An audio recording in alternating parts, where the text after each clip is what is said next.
O que não podemos deixar de falar? Olá, eu sou Heber Juncker.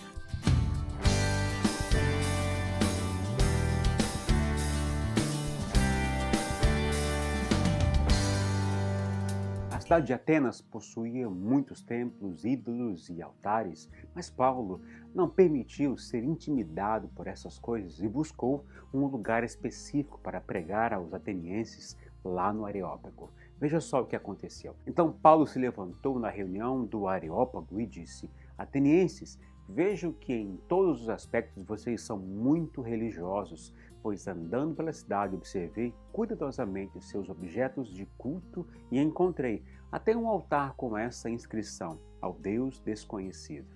Ora, o que vocês adoram, apesar de não conhecerem, eu lhes anuncio. Logo começou então a pregar.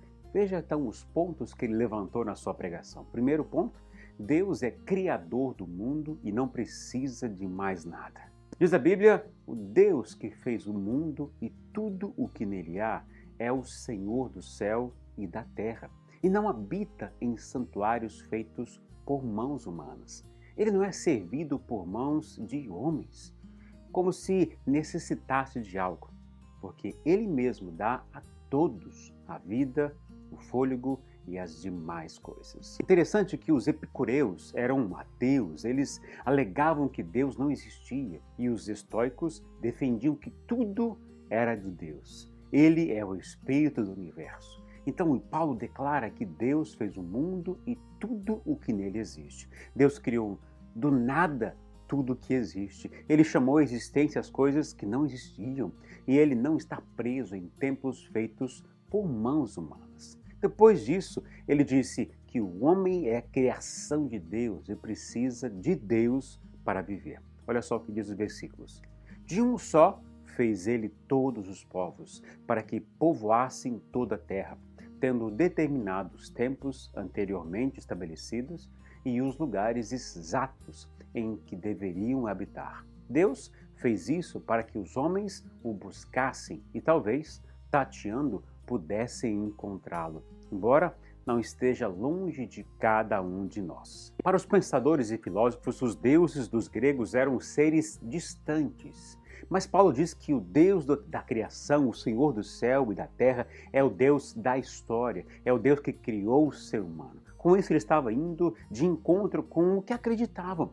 Para aqueles pensadores, o pai da história era Heródoto, e que os gregos eram uma raça especial.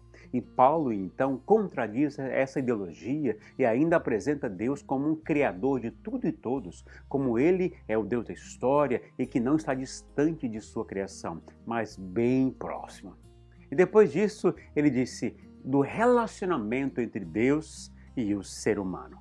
Diz a Bíblia: pois nele vivemos, nos movemos e existimos, como disseram alguns dos poetas de vocês. Também somos descendência dele. Assim, visto que somos descendência de Deus, não devemos pensar que a divindade é semelhante a uma escultura de ouro, prata ou pedra, feita pela arte e imaginação do homem. Paulo está dizendo aqui que o templo ele é incapaz de conter Deus, como seus cultos são incapazes de acrescentar coisa alguma a ele.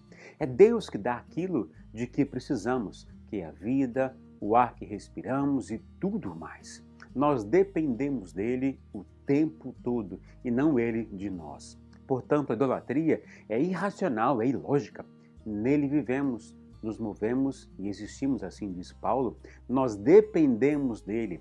Sem ele, nada somos e podemos. E esse Deus se importa conosco. Ele é um Deus presente, vivo, invisível e que ouve nossas orações e ama nos abençoar. Depois ele conclui dizendo para eles abandonarem suas ideias e se arrependerem. Diz a Bíblia: no passado Deus levou em conta essa ignorância, mas agora ordena que todos, em todo lugar, se arrependam, pois estabeleceu um dia em que há de julgar o mundo com justiça por meio do homem que designou, e deu provas disso a todos, ressuscitando-o dentre os mortos. Paulo detalha o princípio do arrependimento nesses versículos. Olha só o que ele diz. Ele diz que Deus não levou em conta os tempos da ignorância.